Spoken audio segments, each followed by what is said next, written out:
ఎన్నికలప్పుడే ఏ విషయాలైనా వస్తుంటాయి బయటికి. ఇప్పటిదాకా టీ టైం ఉదయ్ శ్రీనివాస్ ఎవరైతే కాకినాడ జనసేన అభ్యర్థి ఉన్నారో ఎంపీ అభ్యర్థి, తను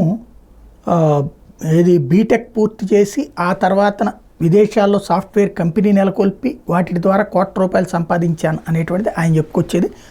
ఇప్పుడు తన ఎన్నికలకి సంబంధించినటువంటి అఫిడవిట్లో ఆయన ఎడ్యుకేషన్ క్వాలిఫికేషన్ ఇంటర్ అని పెట్టడమే వైఎస్ఆర్ కాంగ్రెస్ పార్టీ వాళ్ళు హైలైట్ చేయడానికి కారణమైంది.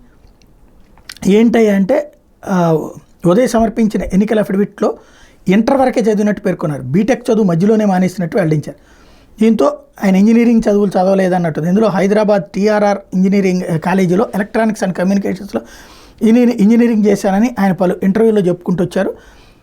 వాస్తవంగా ఇండియాలో 2015లో ఇండియాకు వచ్చిన శ్రీనివాస్ 2016లో 5 లక్షలతో టీ టైమ్స్ సంస్థను ప్రారంభించి దేశవ్యాప్తంగా 3,000 వరకు అవుట్లెట్లతో ఇప్పుడు ₹1,00,00,000 బిజినెస్ చేస్తున్నటువంటి వేళ. అందుకోసమనే సానా సతీష్ ఎవరైతే చంద్రబాబు గారికి సన్నిహితుడు, అలాంటి వ్యక్తిని పక్కన పెట్టి సీటు అది ఇచ్చారు పవన్ కళ్యాణ్ టీ టైం ఉదయ్కి. ఇప్పుడు ఆయన క్వాలిఫికేషన్ ఇది వచ్చేటప్పటికి సందేహాస్పదం అవుతుందన్నమాట.